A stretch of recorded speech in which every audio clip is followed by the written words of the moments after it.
En los campos de batalla actuales, el futuro de la guerra se está convirtiendo rápidamente en el presente.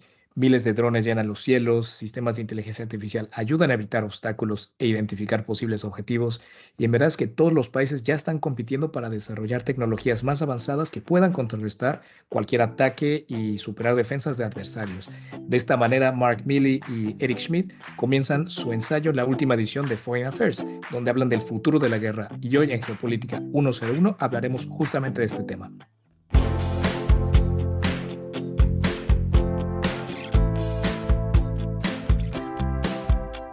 Hola a todos, soy Fabio Almada, me acompañan como siempre Tania Rey y Martín Gallardo. ¿Qué tal, chicos? ¿Cómo está? ¿Cómo estuvo su verano? Cuéntenme, ¿qué tal todo? Y pues cómo ven la situación del mundo actual. Se han movido mucho las cosas, pero bueno, empezando contigo, Tania, ¿cómo estás?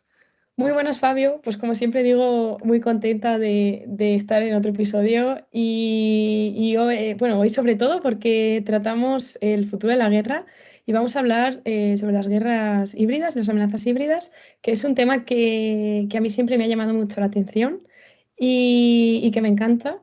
Y la verdad que esperando que nuestros oyentes lo disfruten tanto como nosotros.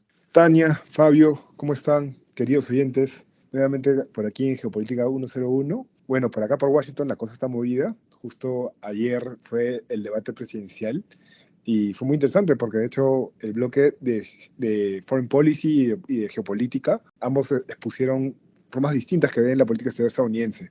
Entonces les recomiendo a los oyentes, si se pueden, entren a YouTube y googleen sobre todo ese bloque. Y lo otro, relacionado un poco más con el capítulo de hoy, les cuento que estoy leyendo el último libro de Harari, Nexus, acaba de salir el 10 de septiembre, y está muy bueno. Y justamente habla de cómo el IA y la revolución de la información y la innovación está cambiando todo tipo de interacción del ser humano, inclusive y sobre todo la forma en cómo peleamos las guerras. Entonces, eso es a lo que me estaba dedicando. Tú, Fabio, ¿cómo va todo por Europa? Pues muy bien, muy bien. Estuve en México en el verano y ya de vuelta a las tierras más frías de Bruselas, retomando el trabajo y bueno, pues como saben, también un contexto político muy interesante con esta nueva comisión y tal. La verdad es que muy bien. También en el contexto de las elecciones americanas, ¿no? Que también están impactando. Estábamos comentando hace nada, pues el debate y bueno, ya hablaremos más de estos temas en específico en otros episodios. Pero por lo que hablas, Martín Harari, gran autor, la verdad es que sus dos libros que yo le he leído, Homo Deus y Sapiens, grandes lecturas muy recomendables. Todavía no he leído o he empezado a leer este, pero en verdad es que es verdad, toca un tema muy interesante, ¿no? Lo que hablaremos hoy. Y es que en verdad todos los que siguen tristemente los conflictos hoy en día, pues creo que no son extraños para ver los famosos videos, ¿no? De cámaras en drones destruyendo miles de tanques en Ucrania, ¿no? O lo mismo en Gaza, o en otros ejemplos, ¿no? Por ejemplo, en Myanmar, en Sudán, ¿no? Que son también lugares donde está habiendo conflicto y la tecnología está transformando la naturaleza de la guerra. Y pues queríamos tocar este tema aquí, ¿no? Ya hemos hablado un poco de cómo las nuevas tecnologías influyen en el mundo de las relaciones internacionales, pero creo que el día de hoy vamos a tocar el tema un poquito más enfocado a la guerra como tal y cómo va a cambiar las cosas. Así que yo creo que como en cualquier episodio de Geopolítica 101, a lo que primero nos dedicamos es a tratar de desentrañar algún concepto central para entender mejor lo que hablaremos hoy. Eso es lo que haremos en el primer bloque, hablar de qué es la guerra híbrida. En el bloque 2 vamos a pues explorar un poquito más, ¿no? El futuro de la guerra, qué cosas creemos que van a cambiar la naturaleza del conflicto. Y en el último bloque yo creo que pues como siempre hacemos un poco más de conclusiones, perspectivas futuras y ver para dónde van las cosas, ¿no? Quitándonos de introducciones y pues entrando al primer bloque, ¿qué es la guerra híbrida?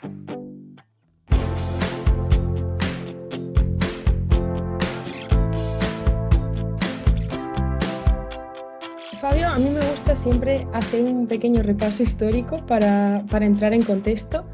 Y bueno, para entender las nuevas formas de hacer la guerra es importante diferenciarlas de la guerra tradicional. Entonces, la guerra convencional es principalmente llevada a cabo por los estados empleando la confrontación militar casi de manera exclusiva.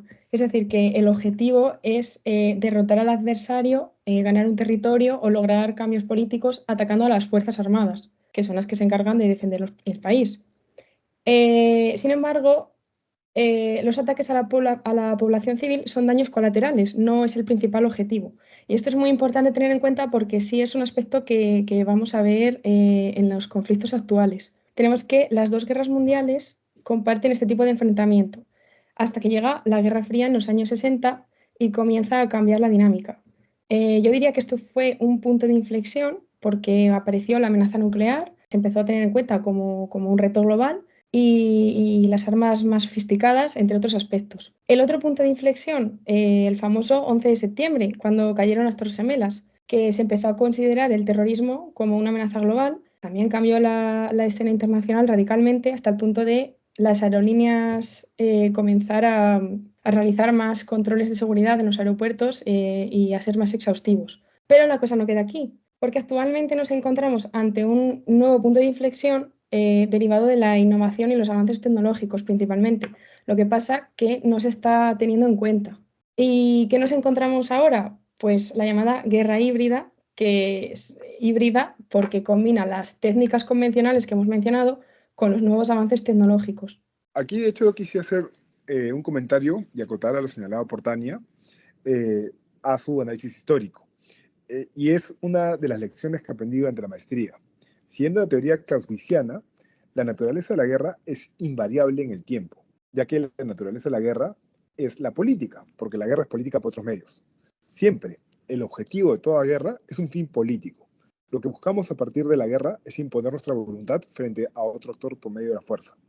Entonces, la guerra no cambia.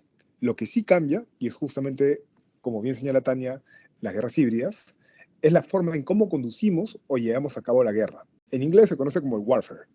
No existe traducción exacta al castellano, de hecho. Justamente la guerra híbrida, como bien lo ha señalado Tania, es la nueva forma en cómo se conduce la guerra. Es atacar al adversario no solamente en el ámbito convencional, tierra, aire y mar, sino también por el ciberespacio. La guerra híbrida, aparte, emplea los avances tecnológicos para desestabilizar al enemigo por distintos ámbitos. De hecho, este tipo de guerra no se limita a la confrontación directa entre las fuerzas militares tradicionales, sino que utiliza una combinación de medios como el ataque cibernético, la desinformación, las operaciones psicológicas, la guerra económica, el apoyo a movimientos insurgentes y paramilitares y el uso de fuerzas irregulares. Es sobre todo importante mencionar que la guerra híbrida tiene una naturaleza multidimensional. Pero el concepto de guerra híbrida lo acuñó Frank Hoffman y él señaló que es un conflicto que involucra una mezcla de guerra convencional, irregular y terrorista, actividades directas combinadas para obtener ventajas políticas estratégicas. Actualmente, de hecho, la OTAN define a la guerra híbrida como la combinación de actividades militares y no militares encubiertas y abiertas, donde la manipulación de la información, los ataques cibernéticos y el uso de las fuerzas irregulares buscan desestabilizar al adversario. Entendamos que la guerra va a seguir siendo guerra, porque siempre va a ser una forma en cómo consigues tus fines políticos. No obstante, lo que ha cambiado es justamente cómo conducimos la guerra y cómo empleamos los avances tecnológicos y las innovaciones para desestabilizar al enemigo. Eso es lo que conocemos como la guerra híbrida. Me ha gustado mucho lo que has dicho, Martín, de que es una combinación de diferentes medios, incluidos los ciberataques, la desinformación, las operaciones psicológicas, la guerra económica, el apoyo a movimientos insurgentes. Es bastante interesante cómo todas estas fuerzas se pueden unir para crear una situación de guerra, pero no de guerra, porque continuando con la explicación del concepto, estamos tratando un tema muy específico y recoge conceptos como más nicho de seguridad y defensa, ¿no? Entonces, a mí me gustaría diferenciar primero las amenazas de las guerras híbridas, ya que no todo es guerra híbrida. Por ejemplo, lo que ocurrió en la frontera entre Bielorrusia y Polonia con el uso de migrantes, de refugiados traídos de Irak u otros países, esto se puede describir como un arma de inmigración masiva y corresponde a una zona gris, que no es una guerra como tal. ¿Qué es una zona gris? Pues es una teoría que se explica de la siguiente manera. Si consideramos el color blanco como una situación de paz y el negro lo atribuimos a una situación de conflicto o de guerra, las amenazas híbridas serían de color gris. En el ámbito del derecho internacional, estos conflictos conllevan acciones que no se clasifican como bélicas, es decir, no conllevan la declaración de una guerra estrictamente hablando. No se consideran como casus belli, denominados en derecho internacional, al ser considerados de baja intensidad, pueden llevarse a cabo por determinados actores o países de manera sigilosa y no conllevan ningún tipo de sanción porque están en una zona gris, es decir, todavía no se consideran zona de guerra. Y bueno, esto es muy importante a tener en cuenta para entender los conflictos actuales y por qué es tan difícil sancionarlos. Tania, de verdad que se me hace una manera y una división muy interesante de definir, ¿no? Lo que es una guerra híbrida y lo que es una amenaza híbrida. Y hablar de la Guerra Fría, ¿no? Donde las dos potencias no estaban en confrontación directa, creo que es una buena analogía, porque hoy en día las potencias internacionales no están en confrontación directa, pero de maneras más por los alrededores o por abajo de la mesa, sí que se tratan de influir o afectar, ¿no? Me viene a la cabeza igual que hace poco leí que ha habido agentes rusos que están tratando de financiar podcasts que claramente vienen de cierto lado del espectro político para influenciar a sus audiencias y que tengan percepciones negativas de Occidente, ¿no? Entonces yo creo que es una manera interesante de influir, ¿no? Y tratar de erosionar la confianza que hay entre los ciudadanos y sus gobernantes, ¿no? O sea, claramente no son dos actores que están en guerra como tal directa, pero sí puedes influenciar y tratar de sacarle ventaja pues estratégica a cualquier rival, ¿no? Y eso es una distinción interesante a hacer. Ya sabéis, chicos, si empezamos a decir cosas extrañas, ya sabéis por qué puede ser. Nada, es broma, ¿eh? Ya le están diciendo a nuestros oyentes quién nos financia. No, mentira, disclaimer, ningún gobierno nos financia. Pero bueno, de hecho, uno de los componentes que creo que es vital de explicar para entender cómo es que la guerra fría, la guerra híbrida, perdonen, se va a desencadenar, es el componente del poder de la innovación, que es un concepto que lo acuñó Eric Schmidt, el ex CEO de Google, que bien lo señaló Fabio al inicio del capítulo. Y él señala, o él define, mejor dicho, como el poder de la innovación como una fuerza fundamental que impulsa el progreso económico, tecnológico y social en la era moderna. Eh, para Schmidt, de hecho, la innovación no es solamente una herramienta para mejorar productos o servicios, sino un motor clave que determina el poder y la capacidad de influenciar en la esfera global de los estados, ¿no? Por ello, la innovación se va a convertir en una fuente crucial de ventaja competitiva. De hecho, este también es un concepto que lo señalan mucho Acemoglu y Johnson en su libro Power and Progress, que hablan en la historia universal cómo el poder de la innovación ha generado el poder hegemónico de los estados, cómo la innovación es lo que le da la ventaja competitiva a los estados y permite que haya un liderazgo y una redefinición de las reglas de juego, ¿no?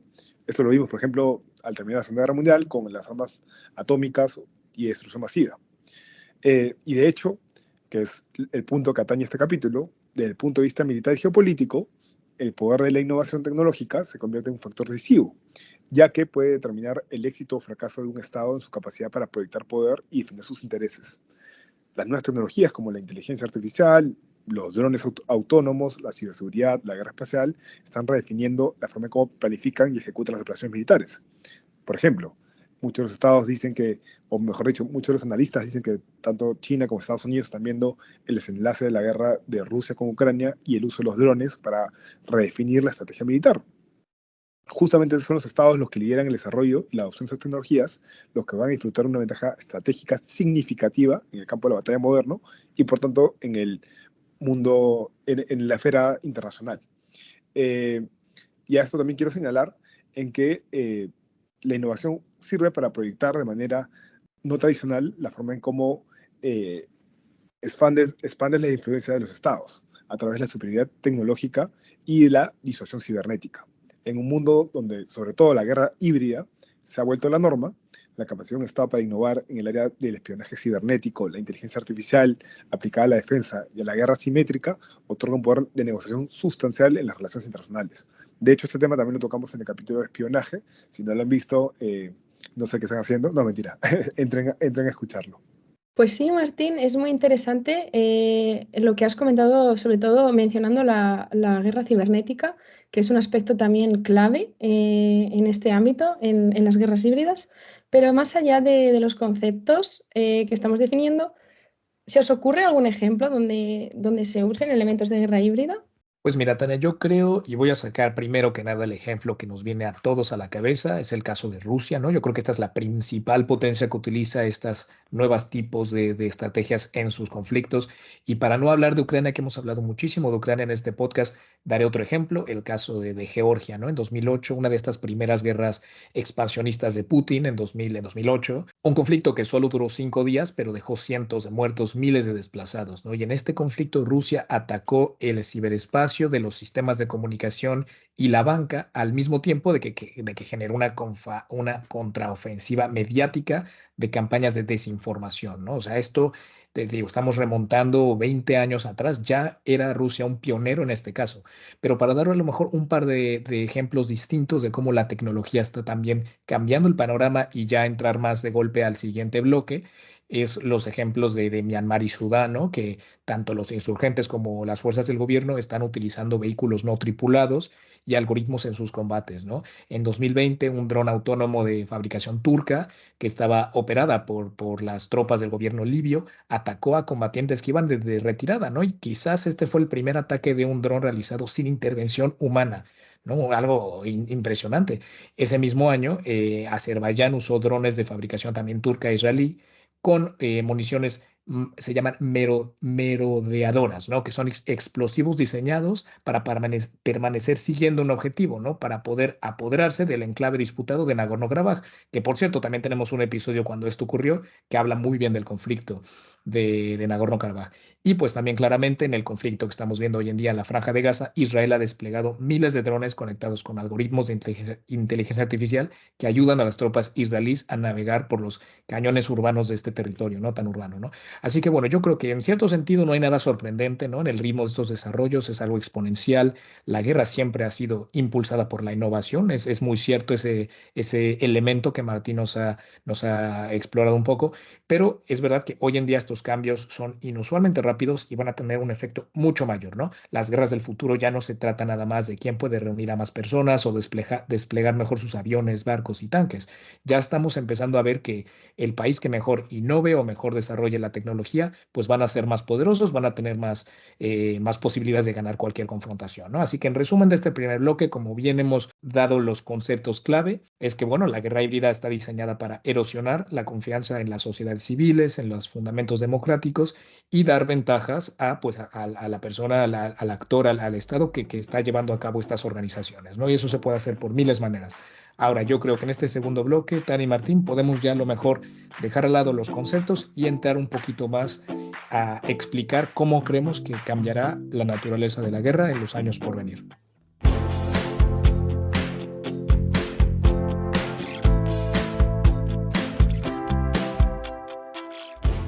Bueno, chicos, entrando en este segundo bloque, la parte más fuerte del episodio, ¿no? Hablar del futuro de la guerra, todos los cambios que estamos viendo y en verdad no es misterio alguno que la guerra se libra con información imperfecta, ¿no? Los ejércitos deben lidiar con muchas dinámicas que fluctúan constantemente, ¿no? Dentro de sus propias filas, los gobiernos, ¿no? Hay tantos factores que cambian, sus mismas tropas experimentan miedo, pierden soldados, ¿no? Eso es un tema muy complicado y por eso es muy difícil hacer predicciones de cómo van a ir las cosas, ¿no? Algo que yo creo que inclusive si se introducen robots a la ecuación no cambiará demasiado, pero en verdad la naturaleza, el carácter de la guerra, ¿no? Siendo esto cómo luchan los ejércitos, dónde luchan y cómo luchan, con qué armas, sí que está evolucionando y lo está haciendo de una manera muy drástica, ¿no? Ya estamos viendo cómo la tecnología cambia en respuesta a la política, la demografía y la economía, ¿no? Y claramente esto también tendrá un impacto directo en cómo se lleva la guerra, ¿no? Y esto no es algo nuevo. La invención de la silla de montar, la pólvora, ¿qué más? Las defensas, las fortificaciones, ¿no? Han sido cosas que han impactado cómo se lleva a cabo la guerra. Y desde que se introducen los últimos desarrollos en la revolución industrial, esto cada vez más cambia cada vez más, ¿no? Hoy en día, pues la inteligencia artificial, el uso de nuevas tecnologías es lo que de verdad le está dando una vuelta completa a esta ecuación. Así que les pregunto yo directamente, ¿cómo creen que va a cambiar la naturaleza de la guerra con todos estos cambios tecnológicos en los años por venir? Sí, de hecho, Fabio, como lo señalé anteriormente, yo personalmente creo que la naturaleza de la guerra no cambia, es inmutable, porque al final la guerra siempre va a ser con un fin político, es la política por otros medios, citando a Clausewitz. No obstante, lo que sí va a cambiar y va a seguir cambiando, como siempre ha cambiado, es el warfare, es la forma en cómo conducimos la guerra y son las herramientas que usamos para ganar esa guerra, ¿no? Eh, de hecho, uno de los grandes cambios que ha habido a partir de la guerra híbrida y sobre todo la revolución de las tecnologías en las últimas décadas es cómo se emplean las redes sociales en el conflicto. Y de hecho hay un libro muy bueno que se llama Like War, The Weaponization of Social Media, que lo escribió Singer con Brookings, y habla en cómo se han usado y se usan las redes sociales para crear campañas de desinformación que ayuden a quebrar el centro de gravedad del adversario, ¿no? Y sobre todo el centro de gravedad más importante es the heart and mind de los soldados, de los ejércitos. Y por ejemplo ponen el tema en cómo ISIS tomó Mosul a partir de, antes de entrar a Mosul, hizo una gran campaña por social media, por Twitter en ese momento, Facebook, mostrando todos los ejércitos y todas las fuerzas que están entrando a tomar Mosul. Y claro, el ejército iraquí, cuando vio todo lo de las redes sociales, estaba muy asustado, muchos se retiraron, entonces esto le dio una gran ventaja competitiva a ISIS para tomar Mosul, ¿no? Y es una de las formas en cómo ha cambiado a partir de los avances tecnológicos y el uso de las tecnologías, la guerra, cómo conducimos la guerra, ¿no? Pero ahí yo también quería preguntarles concretamente qué tecnologías creen ustedes que se seguirán empleando y cuáles van a ser las nuevas tecnologías que se usen en los conflictos que se van a venir. Pues Martín, a mí me parece un tema crucial y muy importante el que estás tratando de la desinformación, porque estas campañas que están dirigidas a la población civil, más bueno, comúnmente, la población civil realmente no está educada para recibir este tipo de información y saber que es posible que sea falsa. Entonces, a la hora de tomar decisiones, pueden cambiar el rumbo de la historia en cuanto pues, a elecciones electorales o en pleno conflicto de una manera bastante importante y es crucial tener esto en cuenta. Pero hablando de avances tecnológicos y de innovación, como hemos estado comentando, en cuanto al armamento que se utiliza, ya se están creando armas láser antidrones, que hemos hablado también de los drones, empresas como Indra o Escribano, que es una empresa española, que están creando este tipo de herramientas, incluso inhibidores de señales electrónicas contra drones o aeronaves no tripuladas. Entonces, bueno, estas nuevas armas eléctricas de las que se está hablando, que están en desarrollo, bueno, pueden ser principalmente de tres tipos: de electrochoque, de energía dirigida y cañones electromagnéticos, pero no vamos a entrar en detalles técnicos para no aburriros. Pero esto sin duda conlleva un cambio radical en las guerras del futuro. Además, obtener y procesar la información recogida en el campo de batalla, que es también muy importante para obtener la ventaja sobre el enemigo. Yo ahí, Tania, sí, hago eco. Yo creo que no es difícil predecir que ya los drones son omnipresentes, ¿no? Y tanto los drones como la inteligencia artificial son elementos que ya hoy en día se están utilizando muchísimo. De hecho, algo que se me hace muy interesante y está relacionado a la ilustración que ven de este episodio, que es la que está en el centro, en la parte de arriba, es una edición que hizo The Economist en una de sus portadas de eso, del futuro de la guerra, ¿no? Y son los soldados de las trincheras de la Primera Guerra Mundial marchando y arriba de ellas drones, ¿no? Y creo que es un reflejo de la guerra de Ucrania, como hoy en día drones que no son tan caros de producir están destruyendo tanques millonarios, ¿no? O sea, en verdad creo que esa ha sido la mayor innovación de este conflicto, como en verdad ambos ejércitos están parados porque cualquier dron va con una cámara y puedes estar vigilando zonas increíbles de terreno, ¿no? Y cualquier movilización, pues se va a ver y artillería o tal, y olvídate. Y ahora la inteligencia artificial también se hace pues para leer toda la data o para ver dónde se puede generar mejor un ataque o dónde puedes predecir que te van a atacar, ¿no? En verdad la inteligencia artificial cada vez está más metida en cada elemento de la tecnología y la vida y la guerra es uno igual, ¿no? De hecho, creo que el ejército chino ya tiene como un estilo de comandante de inteligencia artificial que tiene pues autoridad suprema en sus juegos de guerra virtuales, ¿no? Y claramente todavía no está al nivel de verdad tomar las decisiones en situaciones reales, pero pues indica en qué dirección va. Y un elemento que me gustaría añadir aquí también es pues los robots, ¿no? Y yo creo que en el futuro es probable que esa primera fase en cualquier guerra pues sea liderada por pues una cantidad de robots terrestres que puedan realizar desde tareas de reconocimiento hasta ataques directos. Y esto no es de película de ciencia ficción, así lo es, pero Rusia ya está desplegando vehículos terrestres no tripulados que pueden lanzar misiles antitanque, granadas, drones. Ucrania utiliza también este estilo de vehículos en el agua, ¿no? Hemos visto los famosos barcos que no tiene nadie ahí navegándolos para estrellarse con buques gigantes. Y yo creo que esto pues simplemente va a desarrollarse cada vez más, ¿no? No creo que el humano no deje de morir en el conflicto del futuro, pero sí creo que estos elementos van a ser cada vez más presentes, ¿no? Cosa de ciencia ficción, pero creo que para allá van las cosas. ¿Tú, Martín, algún elemento que creas que la guerra del futuro va a introducir? Bueno, espero no irme también en geek con el tema de ciencia ficción, con el comentario que voy a hacer, pero uno de los temas que a mí me alarma bastante es el tema de inteligencia artificial en el uso del conflicto armado, ¿no? Que de hecho no es un tema de futuro, es un tema que se está usando en la actualidad, o sea, lo usan todos los ejércitos para tomar decisiones, lo usa Israel para el tema de Palestina, pero sobre todo lo que a mí me alarma es que el empleo del IA en temas de conflicto deshumaniza aún más la guerra. Tú le das la indicación o le dices, ok, tenemos que usar inteligencia artificial para tomar decisiones militares en tiempo más rápido y de forma más eficiente. Entonces, la forma más eficiente de ganar la guerra es matando más gente y matando más gente de forma más rápida, ¿no? Entonces, emplean algoritmos para poder ver cuál es la opción más fuerte, ¿no? O el curso de acción que más rápido va a terminar con el rival. Entonces quitas el componente humano de la guerra, o mejor dicho, deshumanizas aún más un escenario que de por sí ya es deshumanizante, que es la guerra, pues, ¿no? Eh, y esto lo que genera es el escalamiento. De hecho, todas las empresas militares en Estados Unidos, cuando han hecho escenarios de war games y han puesto, por ejemplo, el tema de China con Estados Unidos, cuando juegan seres humanos versus, hacen la comparación versus cuando juegan inteligencias artificiales, vemos que el conflicto escala mucho más rápido y en proporciones mayores. En la simulación de juegos, en simulación de guerra entre China y Estados Unidos, cuando lo han manejado inteligencia artificial, ha terminado en guerra nuclear. Y de hecho, esto es un poco lo que es Skynet, ¿no? Que es lo que señala Terminator. Al final, la inteligencia artificial determinaba que usar armas nucleares era lo más eficiente. De hecho, hablo un paréntesis y recomiendo ver Terminator 0, que está en Netflix, la nueva serie, es un anime y justamente habla totalmente de todo este tema, ¿no?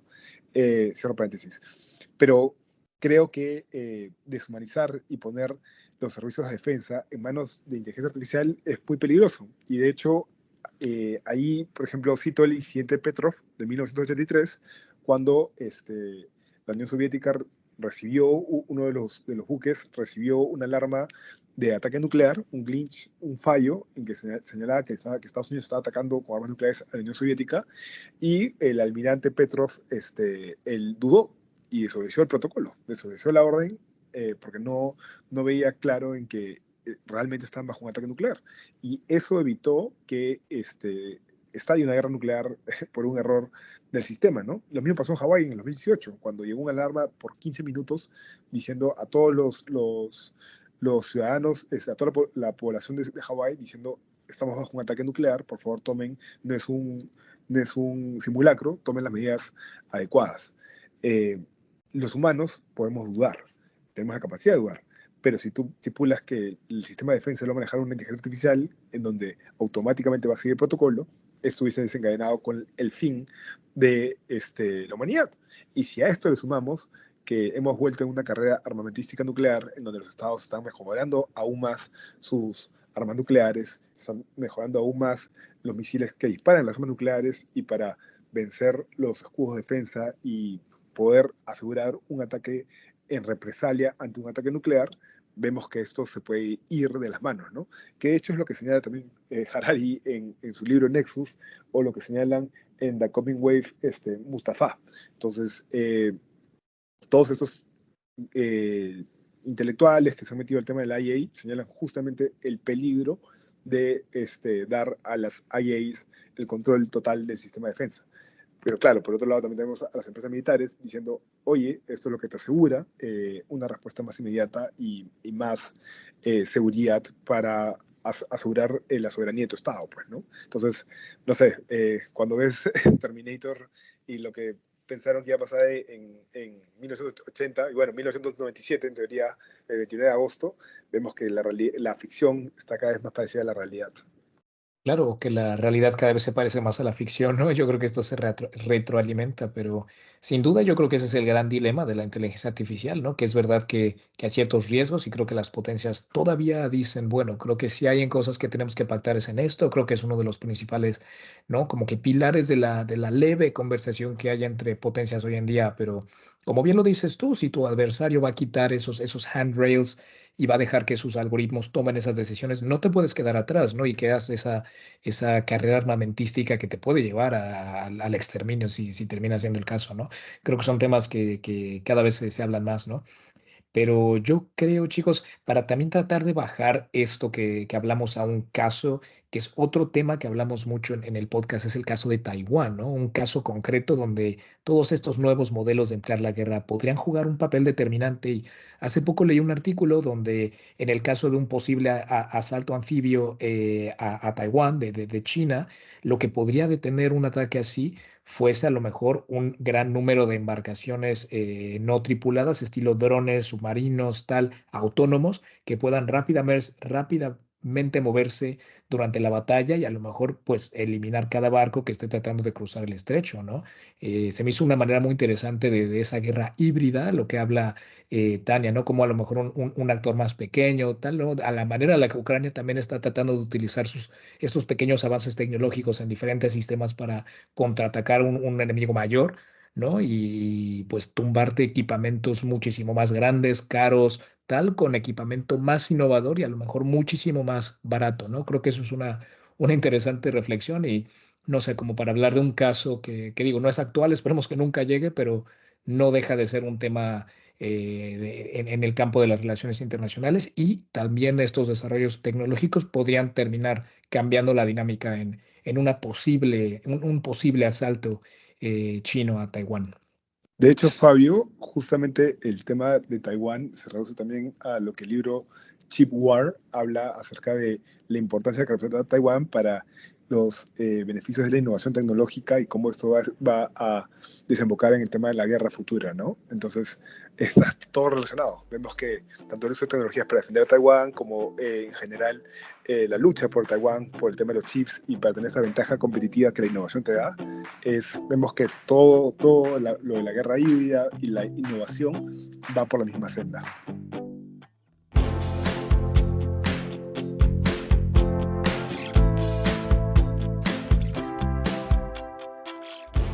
Pues Tania Martín, entrando ya en esta última sección, en este último bloque del podcast, hablar de conclusiones, cómo podemos resumir todo lo que hemos hablado. Se han hablado de muchas cosas, ¿no? Y no dejan de ser conceptos bastante abiertos. Tratamos de explicarlo un poco con esa explicación de qué es la guerra híbrida, pero al final el futuro de la guerra es algo que, como el bien lo nombre dice, es futuro, ¿no? No sabemos y no tenemos esa bola de cristal para ver para dónde van a ir las cosas. Son tendencias, pero si hay una conclusión que a lo mejor yo podría hablar es que ningún estado, ningún actor está completamente preparado para enfrentarse a las guerras que estamos tratando de describir aquí o estas confrontaciones futuras, ¿no? Ningún estado, ningún país tiene ya contemplado producir a gran escala el hardware necesario para estas armas autónomas, ni tiene el software requerido para de verdad potenciar plenamente armas automatizadas. Es verdad que ya hay varios países que están más avanzados que otros, ¿no? Como lo hemos hablado, Rusia ya ha adquirido mucha experiencia en los campos de batalla en Ucrania, ¿no? Con esta drástica producción de drones, utilización de vehículos no tripulados. China también domina el mercado global de drones comerciales, ¿no? Con esta empresa que todo el mundo le hemos visto, la DJI, controlan ya el 70% de la producción mundial de drones comerciales, ¿no? Y pues también es verdad que la estructura autoritaria de China nos ha dejado claro que es hábil en implementar rápidos cambios, adaptarse a estos nuevos conceptos, ¿no? A lo mejor otros países se quedan atrás ahí, pero en lo que respecta a la inteligencia artificial, por lo menos en lo que me consta a mí, es que Estados Unidos todavía tiene una cierta ventaja, ¿no? De producir sistemas de mayor calidad y es el país que más invierte en ellos, pero claramente China y Rusia y otros países están avanzando rápidamente en esta dirección. Esa sería mi primera conclusión. La segunda es que pues todas estas nuevos tipos de llevar a cabo la guerra van a abrir una caja de Pandora de problemas éticos y legales, ¿no? Ahora sí que depende cómo un estado o otro programe sus sistemas de detección de objetivos, tal, pues creo que tendrá un gran impacto en cómo se lleva a cabo la guerra, ¿no? Uno dice que que si estos sistemas pueden detectar más fáciles, diferenciar más fácil entre civiles y combatientes, bueno, va a haber menos bajas civiles, pero hoy estamos viendo que tanto en Gaza, Ucrania y en los conflictos, todavía no estamos viendo de verdad el resultado de eso, ¿no? Todo lo contrario. Entonces yo creo que pues con el desarrollo de las nuevas tecnologías y la inteligencia artificial, van a salir muchas de estas problemáticas, ¿no? Y estamos apenas comenzando a presenciar cómo están afectando nuestra vida y no puedo ni pensar en 5, 10 o 15 años cómo va a cambiar. Pero si pudiera yo dar un par de conclusiones generales, me iría por eso. Por mi parte, creo que lo que más me preocupa, como bien lo señalé, es el uso del IA para el futuro de las guerras. En general, la humanidad es muy buena para acumular conocimiento y formas en cómo mejorar la destrucción de nuestra propia especie. Entonces, creo que las industrias militares y en general los estados, en búsqueda de asegurar su supervivencia y desde una perspectiva realista, van a seguir mejorando y van a seguir invirtiendo en tecnologías militares con inteligencia artificial y uso de robots para justamente tener un mayor poder destructivo. Eh, Hago un watch out y hago un llamado de atención a esperar a que esto no se nos salga de las manos y que no terminemos con estos futuros distópicos que todas las películas de ciencia ficción nos han advertido décadas atrás. Creo que hoy la realidad demuestra en que el uso de las tecnologías para la guerra y sobre todo en las guerras híbridas, que es la forma en cómo se conduce la guerra hoy en día, eh, puede ser muy perjudicial y hasta se nos puede salir de control y puede ser algo que haya eh, una imposibilidad de volver al estatus actual, ¿no? Entonces, nada, tengo que admitir que tengo una visión un poco más pesimista de lo que se viene a futuro. Pero justamente creo que podcasts como esto o discusiones de ese tipo ayudan a sensibilizar a las futuras generaciones internacionalistas para que tomen las mejores decisiones posibles a futuro. Tania, ¿tú cómo cerrarías? ¿Cuál sería tu conclusión del capítulo? Pues a mí me gustaría añadir, bueno, poco más, la verdad, porque eh, habéis hecho un muy buen resumen y unas buenas conclusiones. Me has recordado un poco al meme de la Unión Europea, pero ya fuera de bromas, sí que es verdad que a mí también me preocupa bastante el futuro de la guerra y cómo avanza a pasos agigantados. Y está claro que derivado de los avances tecnológicos, y bueno, lo que estamos viendo actualmente van a estar, las guerras van a estar lideradas por Estados Unidos, China y Rusia principalmente. Que sí que es verdad que hay otros países y otras potencias también con bastante poder militar, pero, y bueno, y nuclear, no lo dejemos de lado. Pero es cierto que sí, que deberíamos de tenerlo en cuenta y no esperar a que una desgracia ocurra, como comentaba antes. Como en cada episodio Tania siempre está preocupada, ¿no? Como exactamente la Unión Europea dice cada cosa. Nos encontramos gravemente preocupados. Martín, Tania, es costumbre y se los pregunto a ustedes porque si no me lo van a preguntar a mí y honestamente no traigo muchas ideas el día de hoy, pero ideas que tengan para siguientes episodios de Geopolítica 101, conceptos, tal, qué les gustaría hablar en la siguiente ocasión que nos conectemos? De hecho, todavía tengo pendiente dos temas que me gustaría tocar, que creo que se me ha ocurrido porque dije, uy, me van a preguntar y no voy a saber. Uno, creo que me gustaría saber, o me gustaría tal vez tocar cómo la diplomacia funciona en la geopolítica, o el nexo entre diplomacia y geopolítica. Creo que hasta ahora no tenemos un capítulo acerca de diplomacia per se, que creo que por ahí podemos explorar. Y el otro es cascos azules. De hecho, es un tema que UN Peacekeeping Operations y operaciones de mantenimiento de la paz de Naciones Unidas, creo que eventualmente podríamos tocarlo en uno de los capítulos que vienen. Pero no sé, ¿tú qué opinas, Tania? ¿Qué temas se te vienen a la mente?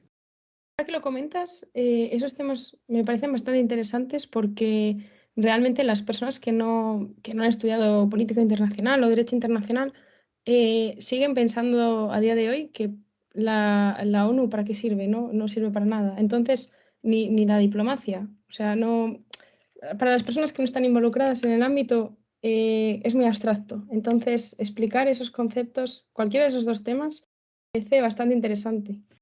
Y fíjense que con las dos cosas que comentan, lo que me vino a la cabeza, ya veremos si es factible hacer un episodio así, pero se me ocurre algo como cómo reparar la diplomacia, cómo reparar el multilateralismo, ¿no? Recuerdo, Martín, que en el primer episodio que grabamos hablábamos de la ONU y cómo a lo mejor le hacen falta reformas, ¿no? Una institución que se ha quedado atrás para de verdad cumplir su misión de mantener la paz en el mundo, pero a lo mejor podemos dedicar un episodio. Hay que ver bien cómo aterrizamos y los conceptos y tal, pero ¿qué podríamos proponer o nosotros como jóvenes profesionales en este mundo? ¿Cómo creemos que se pueden reparar estas cosas? A lo mejor es algo muy idealista de ver, pero how to fix multilateralism podría ser algo interesante a explorar, no sé. Y es que, joder, en verdad, y también para hacer un poco de spoiler a nuestros oyentes, pero es que se vienen episodios bien interesantes. Queremos volver a hablar de Sudán. Se vienen elecciones presidenciales en Estados Unidos. Nos gustaría hacer otro episodio, un Keeping Up que sea preguntas y respuestas, tal, y no sé, la verdad son temitas muy interesantes que se vienen. Una serie nueva que queremos hacer también de todos estos conflictos por debajo del radar y hablar de Myanmar, del Congo, ¿no? Como que conflicto que no está en tu primera plana del periódico, pero no sé, con muchas ganas de ver para dónde llevamos esta conversación del siguiente geopolítica, no les miento. Pero Martín, Tania, ha sido un placer, como siempre, hablar de estos temas, de desentrañar la compleja realidad del mundo internacional. Es un increíble placer tener la posibilidad de hacerlo una vez más con ustedes dos. Chicos, siempre es un gusto. Y bueno, estamos próximos al tercer aniversario de Guarro Diplomacy. También por ahí sería un capítulo muy importante, Fabio, Tania. Un fuerte abrazo. Saludos de Washington. Chicos, por otro episodio más. Nos vemos en el próximo.